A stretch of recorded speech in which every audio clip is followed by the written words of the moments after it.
control of this. That's why I'm telling you these two books. The best book you can read is the Bible.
You have control. This belongs to you. This is yours. You're the captain. You're the master. You're the foreman. You're the general. You're the head.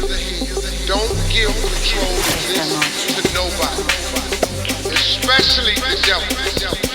Do not let Satan come in here and function and operate, because he has one mission: to keep you off course, to make you not think it's possible, to make you think that God don't hear you.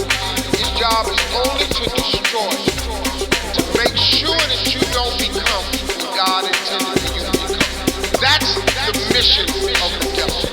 Now, if you don't believe in the devil, this conversation ain't for you.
I know a lot of people